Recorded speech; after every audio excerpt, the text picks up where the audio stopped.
सभी भक्तजनों को मेरा निवन प्रणाम। राम राम, जय श्री कृष्णा। पूनम सिहाग की दुनिया में आप सभी का बहुत बहुत स्वागत है। श्रीमद् भागवत महापुराण षष्ठम स्कंद तीसरा अध्याय, यम और यमदूतों का संवाद। राजा परीक्षित ने पूछा, भगवान, देवाधिदेव धर्मराज के वश में सारे जीव हैं और भगवान के पार्षदों ने उन्हीं की आज्ञा भंग कर दी तथा उनके दूतों को अपमानित कर दिया। तब उनके दूतों ने यमपुरी में जाकर उनसे अजामिल का वृतांत कह सुनाया। तब सब कुछ सुनकर उन्होंने अपने दूतों से क्या कहा? ऋषिवर, मैंने पहले यह बात कभी नहीं सुनी कि किसी ने किसी भी कारण से धर्मराज के शासन का उल्लंघन किया हो। भगवान, इस विषय में लोग बहुत संदेह करेंगे और उसका निवारण आपके अतिरिक्त दूसरा कोई नहीं कर सकता, ऐसा मेरा निश्चय है। श्री सुखदेव जी ने कहा, परीक्षित, जब भगवान के पार्षदों ने यमदूतों का प्रयत्न विफल कर दिया, तब उन लोगों ने संयमनीपुरी के स्वामी एवं अपने शासक यमराज के पास जाकर निवेदन किया। यमदूतों ने कहा, प्रभु, संसार के जीव 3 प्रकार के कर्म करते हैं, पाप पुण्य अथवा दोनों से मिश्रित। इन जीवों को उन कर्मों का फल देने वाले शासक संसार में कितने हैं? यदि संसार में दंड देने वाले बहुत से शासक हो तो किसे सुख मिले और किसे दुख, इसकी व्यवस्था एक सी न हो सकेगी। संसार में कर्म करने वालों के अनेक होने के कारण यदि उनके शासक भी अनेक हों तो उन शासकों का शासनपना नाम मात्र ही होगा। जैसे एक सम्राट के अधीन बहुत से नाम मात्र के सामंत होते हैं, इसलिए हम तो ऐसा समझते हैं कि अकेले आप ही समस्त प्राणियों और उनके स्वामियों के अधीश्वर हैं। आप ही मनुष्यों के पाप और पुण्य के निर्णायक, दंडदाता और शासक हैं। प्रभु, अब तक संसार में कहीं भी आपके द्वारा नियत किए हुए दंड की अवहेलना नहीं हुई थी, किंतु इस समय 4 अद्भुत सिद्धों ने आपकी आज्ञा का उल्लंघन कर दिया है। प्रभु, आपकी आज्ञा से हम लोग एक पापी को यातना गृह की ओर ले जा रहे थे, परंतु उन्होंने बलपूर्वक आपके फंदे काट कर उसे छुड़ा लिया। हम आपसे उसका रहस्य जानना चाहते हैं। यदि आप हमें सुनाने का अधिकारी समझे तो कहें। प्रभु, बड़े आश्चर्य की बात हुई कि इधर तो अजामिल के मुँह से नारायण नाम का शब्द निकला और उधर से डरो मत कहते हुए झटपट से वे वहां आ पहुंचे। श्री सुखदेव जी कहते हैं, जब दूतों ने इस प्रकार प्रश्न किया, तब देव शिरोमणि प्रजा के शासक भगवान यमराज ने प्रसन्न होकर श्री हरि के चरण कमलों का स्मरण करते हुए उनसे कहा। यमराज ने कहा, दूतों, मेरे अतिरिक्त एक और ही चराचर जगत के स्वामी हैं। उन्हीं में यही संपूर्ण जगत सूत और वस्त्र के समान ओतप्रोत है। उन्हीं के अंश ब्रह्मा, विष्णु और शंकर इस जगत की उत्पत्ति, स्थिति और प्रलय करते हैं। उन्होंने इस सारे जगत को नथे हुए बेल के समान अपने अधीन कर रखा है।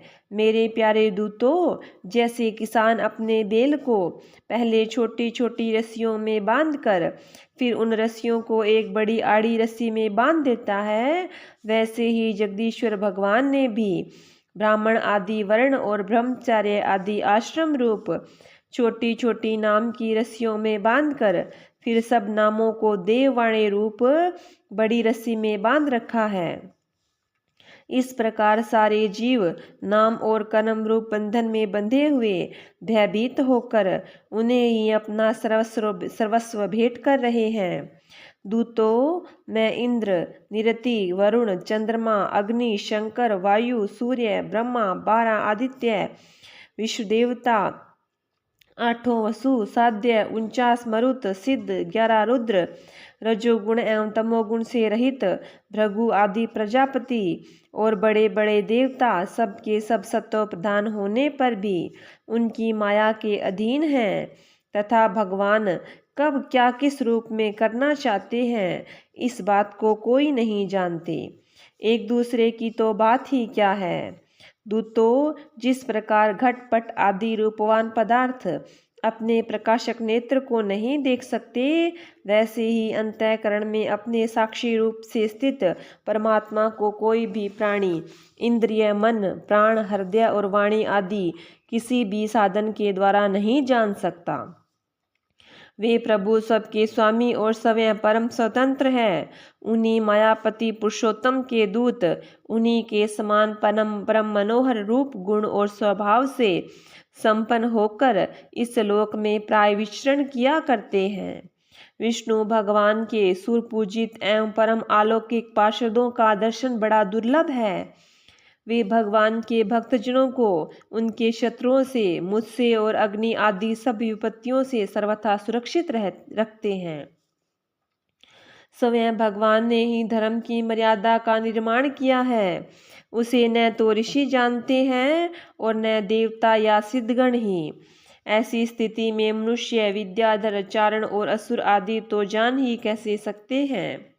भगवान के द्वारा निर्मित भागवत धर्म परम शुद्ध एवं अत्यंत गोपनीय है।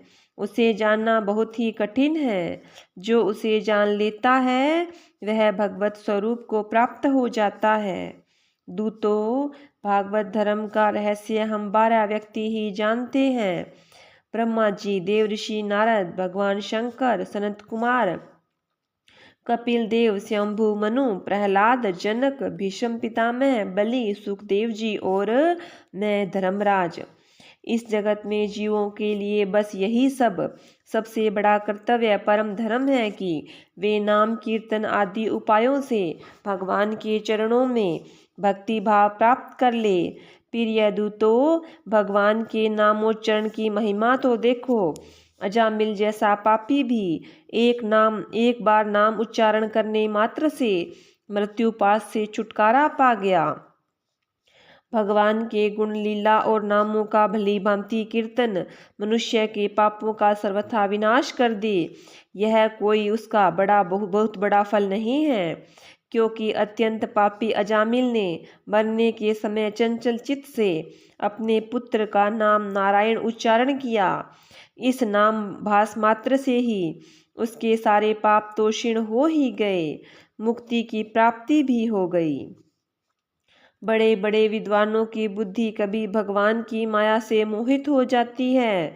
वे कर्मों के मीठे मीठे फलों का वर्णन करने वाली अर्थवाद रूपणी वेदवाणी में ही मोहित हो जाते हैं और यज्ञ यागादि बड़े बड़े कर्मों में ही संलग्न रहते हैं तथा इस सुगम भगवत नाम की महिमा को नहीं जानते। यह कितने खेद की बात है। प्रिय दूतों, बुद्धिमान पुरुष ऐसा विचार कर भगवान अनंत में ही संपूर्ण अंतःकरण से अपना भक्ति भाव स्थापित करते हैं, वे मेरे दंड के पात्र नहीं हैं। पहली बात तो यह कि वे पाप करते ही नहीं, परंतु यदि कदाचित संयोगवश कोई पाप बन भी जाए तो उसे भगवान का गुणगान तत्काल नष्ट कर देता है। जो समदर्शी साधु भगवान को ही अपना साध्य और साधन दोनों समझकर उन पर निर्भर रहते हैं, बड़े बड़े देवता और सिद्ध उनके पवित्र चरित्रों का प्रेम से गान करते रहते हैं। मेरे दूतों, भगवान की गदा उनकी सदा रक्षा करती है। उनके पास तुम लोग कभी भूलकर भी मत फटकना। उन्हें दंड देने का सामर्थ्य न हम में है और न साक्षात काल में ही। बड़े बड़े परमहंस दिव्य रस के लोभ से संपूर्ण जगत और शरीर आदि से भी अपनी अहता ममता हटाकर अंकिंचन होकर निरंतर भगवान मुकुंद के पादारविंद का मकरंद रस पान करते रहते हैं। जो दुष्ट उस दिव्य रस के से विमुख है और नरक के दरवाजे ग्रह गृहस्थी की तृष्णा का बोझा बांधकर उसे ढो रहे हैं, उन्हीं को मेरे पास बार बार लाया करो। जिनकी जीभ भगवान के गुणों और नामों का उच्चारण नहीं करती, जिनका चित्त उनके चरणारविंदों का चिंतन नहीं करता और जिनका सिर एक बार भी भगवान श्री कृष्ण के चरणों में नहीं झुकता, उन भगवत सेवा विमुख पापियों को ही मेरे पास लाया करो। आज मेरे दूतों ने भगवान के पार्षदों का अपराध करके स्वयं भगवान का ही तिरस्कार किया है। यह मेरा ही अपराध है। पुराण पुरुष भगवान नारायण हम लोगों का यह अपराध क्षमा करें। हम अज्ञानी होने पर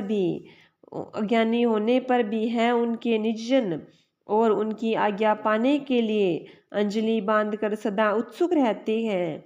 अतः परम महिमान्वित भगवान के लिए यही योग्य है कि वे क्षमा कर दें। मैं उन सर्वांतरयामी एक रस अनंत प्रभु को नमस्कार करता हूँ। श्री सुखदेव जी कहते हैं, परीक्षित, इसलिए तुम ऐसा समझ लो कि बड़े से बड़े पापों का सर्वोत्तम अंतिम और पाप वासनाओं को भी निर्मूल कर डालने वाला प्रायश्चित यही है कि केवल भगवान के गुणों, लीलाओं और नामों का कीर्तन किया जाए। इसी से संसार का कल्याण हो सकता है। जो लोग बार बार भगवान के उदार और कृपा पूर्ण चरित्रों का श्रवण कीर्तन करते हैं, उनके हृदय में प्रेममयी भक्ति का उदय हो जाता है। उस भक्ति में जैसी आत्मशुद्धि होती है, उस भक्ति से जैसी आत्मशुद्धि होती है, वैसी कृष्ण चंद्रायण आदि व्रतों से भी नहीं होती। जो मनुष्य भगवान श्री कृष्ण के चरणारविंद मकरंद रस का लोभी भ्रमर है, वह स्वभाव से ही माया के आपातम रम्य, दुखद और पहले से छोड़े हुए विश्वों में फिर नहीं रमता। किंतु जो लोग इस दिव्य रस से विमुख हैं, कामनाओं ने जिनकी विवेक बुद्धि पर पानी फेर दिया है, वे अपने पापों का मार्जन करने के लिए पुनः प्रायश्चित रूप कर्म ही करते हैं। इससे होता यह है कि उनके कर्मों की वासना मिटती नहीं और वे फिर वैसे ही दोष कर बैठते हैं।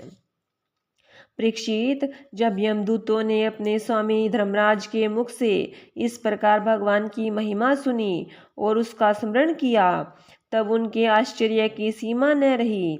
तभी से वे धर्मराज की बात पर विश्वास करके अपने नाश की आशंका से भगवान के आश्रित भक्तों के पास नहीं जाते, और तो क्या, वे उनकी ओर आंख उठाकर देखने में से भी डरते हैं।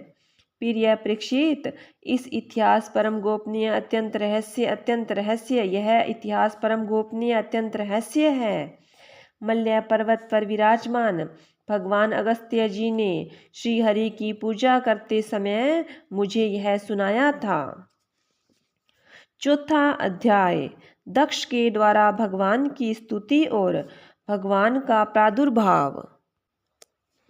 राजा परीक्षित ने पूछा, भगवन, आपने संक्षेप से तीसरे स्कंद में इस बात का वर्णन किया कि स्वयंभू मनवंतर में देवता, असुर, मनुष्य, सर्प और पशु पक्षी आदि की सृष्टि कैसे हुई। अब मैं उसी का विस्तार जानना चाहता हूँ। प्रकृति आदि कारणों के परम कारण भगवान अपनी जिस शक्ति से जिस प्रकार उसके बाद की सृष्टि करते हैं, उसे जानने की भी मेरी इच्छा है। सूत जी कहते हैं, सोनक आदि ऋषियों, परम योगी व्यास नंदन श्री सुखदेव जी ने राजर्षि परीक्षित का यह सुंदर प्रश्न सुनकर उनका अभिनंदन किया और इस प्रकार कहा। श्री सुखदेव जी ने कहा, राजा प्राचीन बहिर के 10 लड़के, जिनका नाम प्रचेता था, जब समुद्र से बाहर निकले तब उन्होंने देखा कि हमारे पिता के निवर्ति पारायण हो जाने से सारी पृथ्वी पेड़ों से घिर गई थी। उन्हें वृक्षों पर बड़ा क्रोध आया। उनके तपोबल ने तो मानो क्रोध की आग में आहुति ही डाल दी। बस उन्होंने वृक्षों को जला डालने के लिए अपने मुख से वायु और अग्नि की सृष्टि की। परीक्षित, जब प्रेषिताओं की छोड़ी हुई अग्नि और वायु उन वृक्षों को जलाने लगी, तब वृक्षों के राजाधिराज चंद्रमा ने उनका क्रोध शांत करते हुए इस प्रकार कहा, महाभाग्यवान प्रचेताओं, ये वृक्ष बड़े दीन हैं। आप लोग इनसे द्रोह मत कीजिए, क्योंकि आप तो प्रजा की अभिवृद्धि करना चाहते हैं और सभी जानते हैं कि आप प्रजापति हैं। महात्मा प्रचेताओं, प्रजापतियों के अधिपति अविनाशी भगवान श्री हरि ने संपूर्ण वनस्पतियों और औषधियों को प्रजा के हितार्थ उनके खान पान के लिए बनाया है। संसार में पंखों से उड़ने वाले चर प्राणियों के भोजन फल पुष्प आदि अचर पदार्थ हैं। पैर से चलने वालों के घास तृण आदि बिना पैर वाले पदार्थ भोजन हैं। हाथ वालों के वृक्ष लता आदि बिना हाथ वालों और 2 पैर वाले मनुष्यों के लिए धान गेहूं आदि अन्न भोजन है। 4 पैर वाले बेल ऊंट आदि खेती प्रवृत्ति के द्वारा अन्न की उत्पत्ति में सहायक है। निष्पाप प्रचेताओं, आपके पिता और देवादिदेव भगवान ने आप लोगों को यह आदेश दिया है कि प्रजा की सृष्टि करो। ऐसी स्थिति में आप वृक्षों को जला डालें, यह कैसे उचित हो सकता है?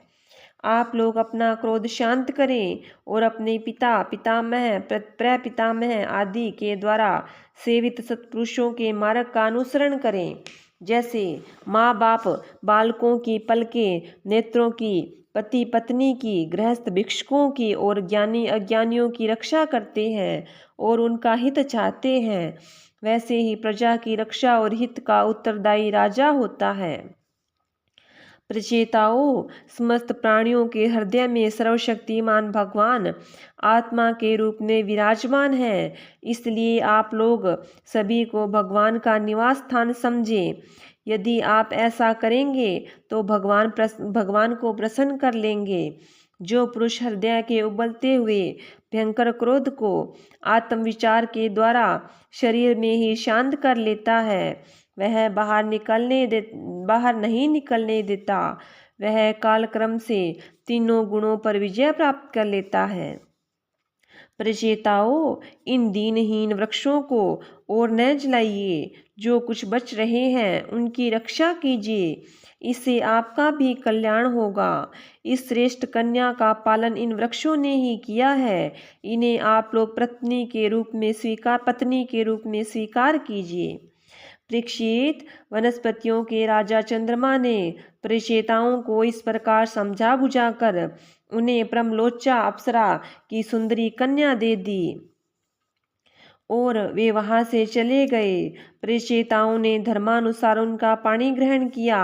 उन्हीं प्रचेताओं के द्वारा उस कन्या के गर्भ से प्राचेतस दक्ष की उत्पत्ति हुई। फिर दक्ष की प्रजा सृष्टि से तीनों लोक भर गए। इनका अपनी पुत्रियों पर बड़ा प्रेम था। इन्होंने जिस प्रकार अपने संकल्प और वीर्य से विविध प्राणियों की सृष्टि की, वह मैं सुनाता हूँ, तुम सावधान होकर सुनो।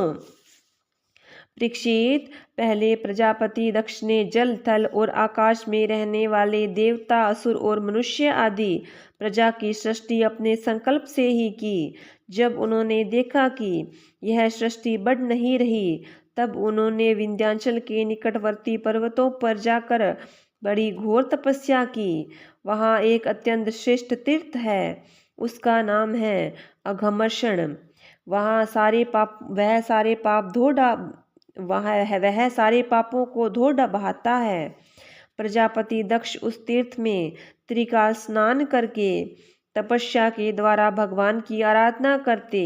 प्रजापति दक्ष ने इंद्रियातीत भगवान की हंसगुह्य नामक स्त्रोत से स्तुति की। उसी से भगवान उन पर प्रसन्न हुए। मैं तुम्हें वह स्तुति सुनाता हूँ। दक्ष प्रजापति ने इस प्रकार स्तुति की, भगवान, आपकी अनुभूति, आपकी चित्त शक्ति का अमोघ है। आप जीव और प्रकृति से परे उसके नियंता और उन्हें सत्ता स्फूर्ति देने वाले हैं। जिन जीवों ने त्रिगुणमयी सृष्टि को ही वास्तविक सत्य समझ रखा है, वे आपके स्वरूप का साक्षात्कार नहीं कर सकते, क्योंकि आप तक किसी भी प्रमाण की पहुँच नहीं है। आपकी कोई अवधि, कोई सीमा नहीं है। आप स्वयं प्रकाश और परात्पर हैं। मैं आपको नमस्कार करता हूँ। यूँ तो जीव और ईश्वर एक दूसरे के सखा हैं तथा इसी शरीर में इकट्ठे ही निवास करते हैं, परंतु जीव सर्वशक्तिमान आपके संख्या भाव को नहीं जानता। ठीक वैसे ही जैसे रूप, रस, गंध आदि विषय अपने प्रकाशित करने वाली नेत्र, घ्राण और इंद्रियावृत्तियों को नहीं जानते, क्योंकि आप जीव और जगत के दृष्टा हैं, दृश्य नहीं है। महेश्वर, मैं आपके श्री चरणों को नमस्कार करता हूँ। देह, प्राण, इंद्रिय, अंतःकरण की वृत्तियाँ, पंच महाभूत और उसकी तन्मात्राएं, ये सब जड़ होने के कारण अपने को और अपने से अतिरिक्त को भी नहीं जानते, परंतु जीव इन सब को और इसके कारण सत्व, रज और तम, इन तीनों गुणों को भी जानता है, परंतु वह भी दृश्य अथवा ज्ञेय रूप से आपको नहीं जान सकता, क्योंकि आप ही सबके ज्ञाता और अनंत हैं। इसलिए प्रभु, मैं तो केवल आपकी स्तुति करता हूँ।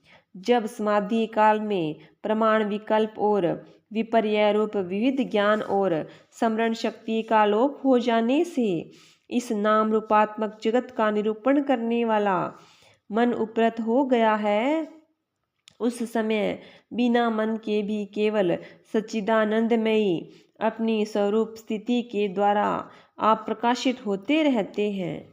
प्रभु, आप शुद्ध हैं और शुद्ध हृदय मंदिर ही आपका निवास स्थान है। आपको मेरा नमस्कार है। जैसे याज्ञिक लोग काष्ठ में छिपे हुए अग्नि को समिधेनी नाम के 15 मंत्रों के द्वारा प्रकट करते हैं, वैसे ही ज्ञानी रूप अपनी 27 शक्तियों को के भीतर गूढ़ भाव से छिपे हुए आपको अपनी शुद्ध बुद्धि के द्वारा हृदय में ही ढूंढ निकालते हैं। जगत में जितनी भिन्नताएं देख पड़ती है वे सब माया की ही हैं। माया के निषेध कर देने पर केवल परम सुख के साक्षात्कार स्वरूप आप ही अवशेष रहते हैं, परंतु जब विचार करने लगते हैं तब आपके स्वरूप की माया के उपलब्धि निर्वचन नहीं हो सकता, अर्थात माया भी आप ही हैं। अतः सारे नाम और सारे रूप आपके ही हैं। प्रभु, मुझ पर प्रसन्न होइए, मुझे आत्म प्रसाद से पूर्ण कर दीजिए। प्रभु, जो कुछ वाणी के नेक से कहा जाता है अथवा जो कुछ मन, बुद्धि और इंद्रियों से ग्रहण किया जाता है, वह आपका स्वरूप नहीं है, क्योंकि वह तो गुण रूप है और आप गुणों की उत्पत्ति और प्रलय के अधिष्ठान हैं। आप में केवल उनकी प्रतीति मात्र है। भगवान, आप में ही यह सारा जगत स्थित है, आपसे ही निकला है और आप में और किसी के सहारे नहीं, अपने आप से ही इसका निर्माण किया है। यह आपका ही है और आपके लिए ही है। इसके रूप में बनने वाले भी आप हैं और बनाने वाले भी आप ही हैं। बनने बनाने की विधि भी आप ही हैं। आप ही सबसे काम लेने वाले भी हैं।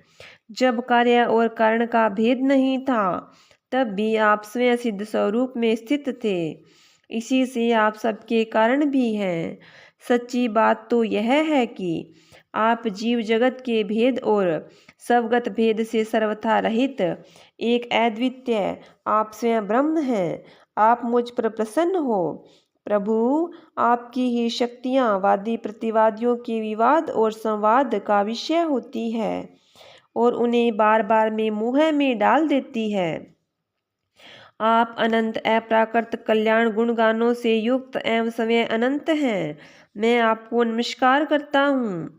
भगवान, उपासक लोग कहते हैं कि हमारे प्रभु हस्त पाद आदि से युक्त साकार विग्रह है और सांख्यवादी कहते हैं कि भगवान हस्त पाद आदि विग्रह से रहित निराकार है। यद्यपि इस प्रकार वे एक ही वस्तु के दो परस्पर विरोधी धर्मों का वर्णन करते हैं, परंतु फिर भी उनसे विरोध नहीं है, क्योंकि दोनों परम वस्तु में स्थित है। बिना आधार के हाथ पैर आदि का होना संभव नहीं है और निषेध की भी कोई न कोई अवधि होनी ही चाहिए।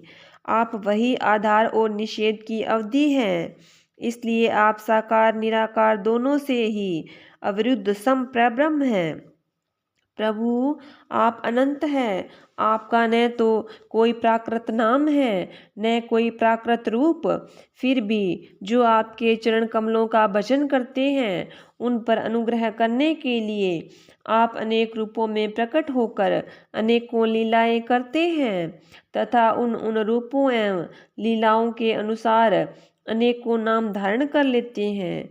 परमात्मन, आप मुझ पर कृपा प्रसाद कीजिए। लोगों की उपासनाएं प्राय साधारण कोटि की होती है, अतः आप सबके हृदय में रहकर उनकी भावना के अनुसार भिन्न भिन्न देवताओं के रूप में प्रतीत होते हैं। ठीक वैसे ही जैसे हवा गंध का आश्रय लेकर सुगंधित प्रतीत होती है परंतु वास्तव में सुगंधित नहीं होती, ऐसे सबकी भावनाओं का अनुसरण करने वाले प्रभु मेरी अभिलाषा पूर्ण करें। श्री सुखदेव जी कहते हैं, परीक्षित, विंध्याचल के अघमर्षण तीर्थ में जब प्रजापति दक्ष ने इस प्रकार स्तुति की तब भक्त वत्सल भगवान उनके सामने प्रकट हुए। उस समय भगवान गरुड़ के कंधों पर चरण रखे हुए थे। विशाल एवं हृष्ट पुष्ट 8 भुजाएं थी। उनमें चक्र, शंख, तलवार, ढाल, बाण, धनुष, पाश और गदा धारण किए हुए थे। वर्षाकालीन मेघ के समान श्यामल शरीर पर पीताम्बर फहरा रहा था। मुखमंडल प्रफुल्लित था। नेत्रों से प्रसाद की वर्षा हो रही थी। घुटनों तक वनमाला लटक रही थी। वक्षस्थल पर सुनहरी रेखा श्रीवत्सी चिन्ह और गले में कौस्तुभ मणि जगमगा रही थी। बहुमूल्य किरीट, कंगन, मकराकृत कुंडल, करदनी, अंगूठी, कड़े, नुपुर और बाजूबंद अपने अपने स्थान पर सुशोभित थे। त्रिभुवनपति भगवान ने त्रिलोक्य विमोहन रूप धारण कर रखा था। नारद, नंद, सुनंद आदि पार्षद उनके चारों ओर खड़े थे। इंद्र आदि देवेश्वरगण स्तुति कर रहे थे तथा सिद्ध, गंधर्व और चारण भगवान के गुणों का गान कर रहे थे। यह अत्यंत आश्चर्यमय और अलौकिक रूप देखकर दक्ष प्रजापति कुछ सहम गए। प्रजापति दक्ष ने आनंद से भरकर भगवान के चरणों में साष्टांग प्रणाम किया। जैसे झरने के जल से नदियां भर जाती है, वैसे ही परम आनंद के उद्रेक से उनकी एक एक इंद्रिय भर गई और आनंद परवश हो जाने के कारण वे कुछ भी बोल न सके। परीक्षित, प्रजापति दक्ष अत्यंत नम्रता से झुककर भगवान के सामने खड़े हो गए। भगवान सबके हृदय की बात जानते ही हैं। उन्होंने दक्ष प्रजापति की भक्ति और प्रजावृद्धि की कामना देखकर उनसे यूं कहा। श्री भगवान ने कहा, परम भाग्यवान दक्ष, अब तुम्हारी तपस्या सिद्ध हो गई, क्योंकि मुझ पर श्रद्धा करने से तुम्हारे हृदय में मेरे प्रति परम प्रेम भाव का उदय हो गया। प्रजापति, तुमने इस विश्व की वृद्धि के लिए तपस्या की है, इसलिए मैं तुम पर प्रसन्न हूँ, क्योंकि यह मेरी ही इच्छा है कि जगत की समस्त प्राणी अभिवृद्ध और समृद्ध हो। ब्रह्मा शंकर तुम्हारे जैसे प्रजापति, स्वयंभू आदि मनु तथा इंद्र आदि देवेश्वर, ये सब मेरी विभूतियां हैं और सभी प्राणियों की अभिवृद्धि करने वाले हैं। ब्राह्मण, तपस्या मेरा हृदय है, विद्या शरीर है, कर्म आकृति है, यज्ञ अंग है, धर्म मन है और देवता प्राण है। जब यह सृष्टि नहीं थी तब केवल मैं ही था, और वह भी निष्क्रिय रूप में, बाहर भीतर कहीं भी और कुछ न था। न तो कोई दृष्टा था न दृश्य, मैं केवल ज्ञान स्वरूप और अव्यक्त था। ऐसा समझ लो मानो सब और सुषुप्ति और सुषुप्ति छा गई है, सुषुप्ति ही सुषुप्ति छा रही हो। प्रिय दक्ष, मैं अनंत गुणों का आधार एवं स्वयं अनंत हूँ। जब गुणमयी माया के शोभ से यह ब्रह्मांड शरीर प्रकट हुआ तब इससे अयोनित निज आदि पुरुष ब्रह्मा उत्पन्न हुए। जब मैंने उनमें शक्ति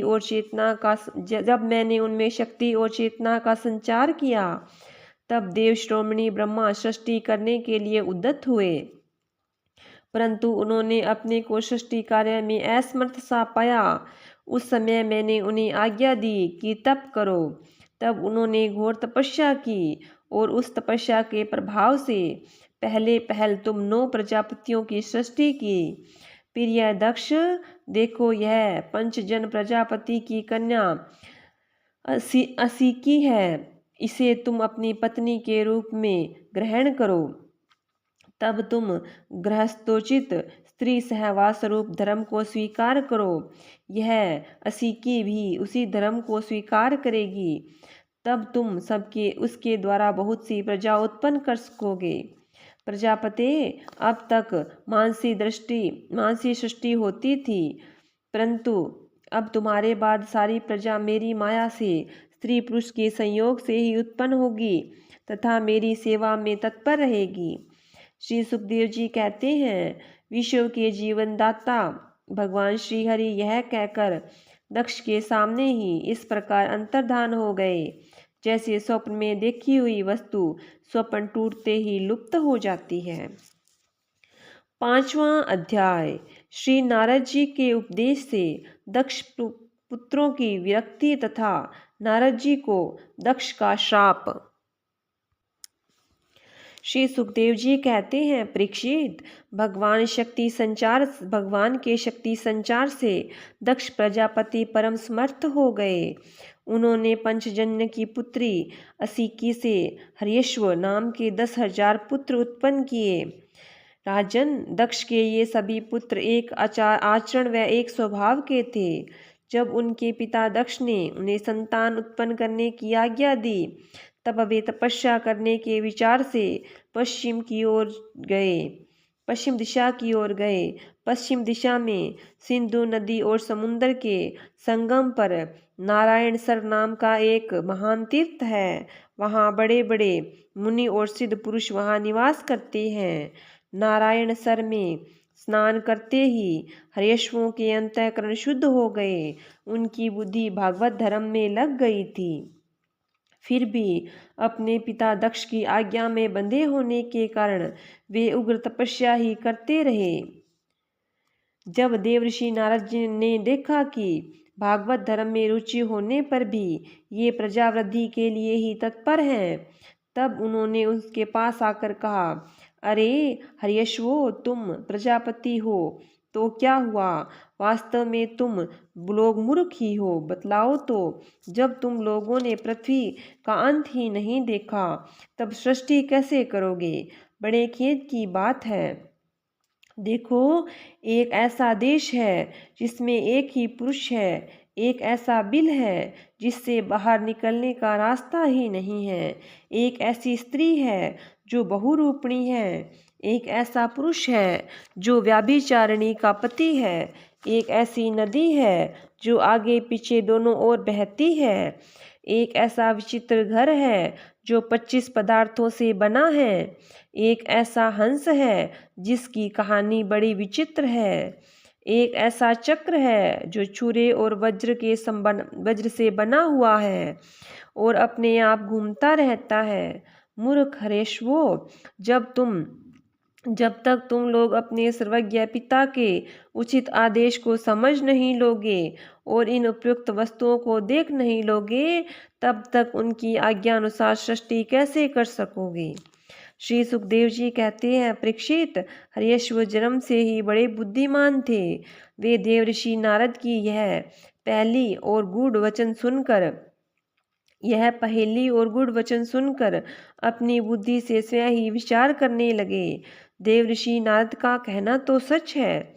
यह लिंग शरीर ही, जिसे साधारणतः जीव कहते हैं, पृथ्वी है और यही आत्मा का अनादि बंधन है। इसका अंत देखे बिना मोक्ष के अनुपयोगी कर्मों में लगे रहने से क्या लाभ?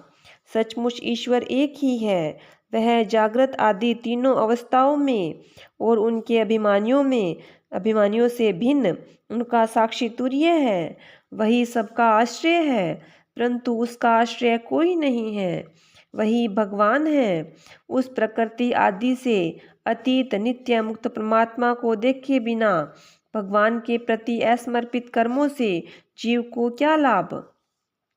जैसे मनुष्य बिल रूप पाताल में प्रवेश करके वहां से नहीं लौट पाता, वैसे ही जीव जिसको प्राप्त होकर फिर संसार में नहीं लौटता, जो स्वयं अंतर्ज्योति स्वरूप है, उस परमात्मा को जाने बिना विनाशवान स्वर्ग आदि फल देने वाले कर्मों को करने से क्या लाभ है। यह अपनी बुद्धि और ही बहुरूपणी और सत्व रज आदि गुणों को धारण करने वाले व्यभिचारिणी स्त्री के समान है। यह जीवन ही इसका अंत न जाने बिना, विवेक प्राप्त किए बिना अशांति को अधिकाधिक बढ़ाने वाले कर्म करने का प्रयोजन ही क्या है। यह बुद्धि ही उल्टा स्त्री के समान है। इसके संग से जीव रूप पुरुष का ऐश्वर्य, इसकी स्वतंत्रता नष्ट हो गई है। इसी के पीछे वह उल्टा स्त्री के पति की भांति न जाने कहाँ कहाँ भटक रहा है। इसकी विविध गतियों चालों को जाने बिना ही विवेक रहित कर्मों से क्या सिद्धि मिलेगी। माया ही दोनों ओर बहने वाली नदी है। यह सृष्टि भी करती है और प्रलय भी। जो लोग इसके निकलने के लिए तपस्या विद्या आदि तट का सहारा लेने लगते हैं, उन्हें रोकने के लिए क्रोध अहंकार आदि के रूप में वह और भी वेग से बहने लगती है। जो पुरुष उनके वेग से विवश तथा अनभिज्ञ है, वह माइक कर्मों से क्या लाभ उठावेंगे। वे 25 तत्व ही एक अद्भुत घर है। पुरुष उनका आश्चर्य में आश्रय है। वही समस्त कार्य कारणात्मक जगत का अधिष्ठाता है। यह बात न जानकर सच्चा स्वातंत्र्य प्राप्त किए बिना झूठी स्वतंत्रता से किए जाने वाले कर्म व्यर्थ ही हैं। भगवान का स्वरूप बतलाने वाला शास्त्र हंस के समान नीर शीर विवेकी है। वह बंद मोक्ष चेतन और जड़ को अलग अलग करके दिखा देता है। ऐसे अध्यात्म शास्त्र रूप हंस का आश्रय छोड़कर उसे जाने बिना बहिर्मुख बनने वाले कर्मों से ही क्या लाभ है। यह काल ही एक चक्र है। यह निरंतर घूमता रहता है। इसकी धार छुरे और वज्र के समान तीखी है। यह सारे जगत को अपनी ओर खींच रहा है। इसको रोकने वाला कोई नहीं। यह परम स्वतंत्र है।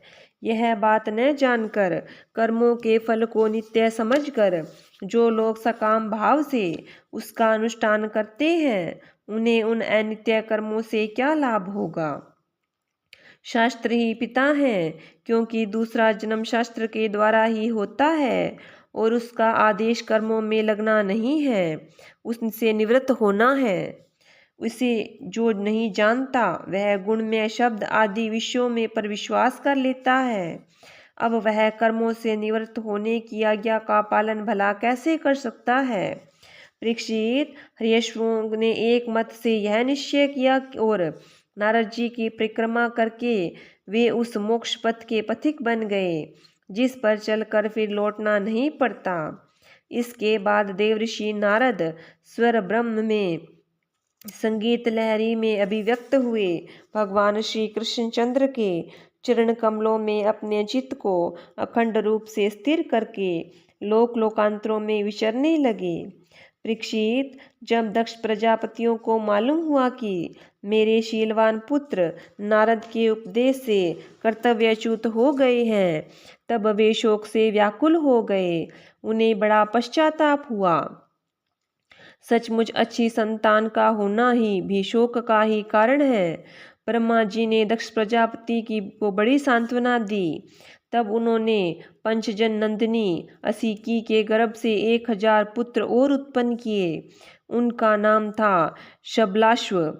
वे भी अपने पिता दक्ष की आज्ञा पाकर प्रजा सृष्टि के उद्देश्य से तप करने के लिए उसी नारायण सरोवर पर गए, जहाँ जाकर बड़े भाइयों ने सिद्धि प्राप्त की थी। सबलाश्वों ने वहां जाकर उस सरोवर में स्नान किया। स्नान मात्र से ही उनके अंतःकरण के सारे मल धुल गए।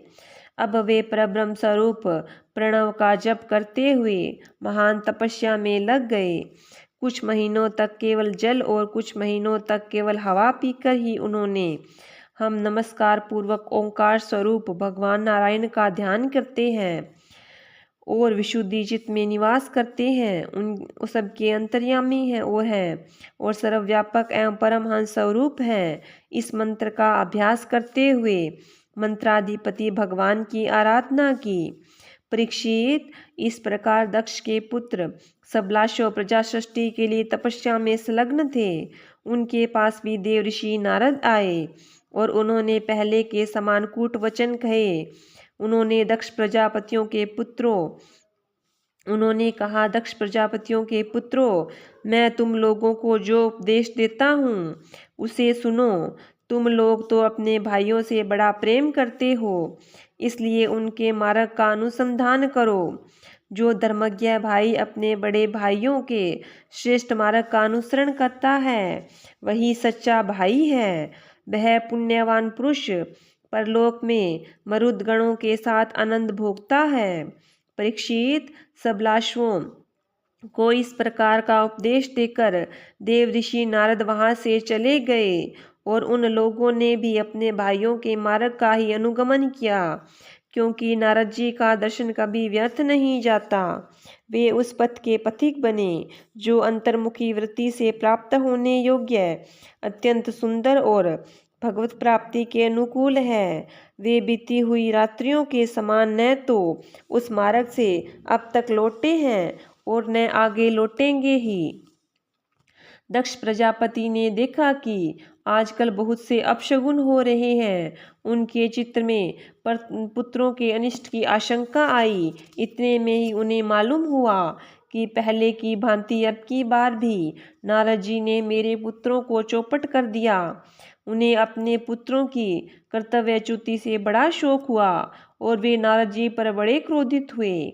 उनके मिलने से क्रोध के मारे दक्ष प्रजापति के होठ फड़कने लगे और वे आवेश में भरकर नारद जी से बोले। दक्ष प्रजापति ने कहा, अरे दुष्ट, तुमने झूठ मूठ साधुओं का बाना पहन रखा है। पहले भोले भाले बालकों को भिक्षुकों का मार्ग दिखाकर तुमने हमारा बड़ा अपकार किया है। अभी उन्होंने ब्रह्मचर्य आदि ऋषिगण यज्ञ से देव ऋण और पुत्रों उत्पत्ति से पितृ ऋण नहीं उतारा था। उन्हीं अभी कर्म फल की नश्वरता के संबंध में भी कुछ विचार नहीं था, परंतु पापात्मन, तुमने उनके दोनों लोकों का सुख चौपट कर दिया। सचमुच तुम्हारे हृदय में दया का नाम भी नहीं है। तुम इस प्रकार बच्चों की बुद्धि बिगाड़ते फिरते हो। तुमने भगवान के पार्षदों में रहकर उनकी कीर्ति में कलंक लगाया है। सचमुच तुम बड़े निर्लज हो।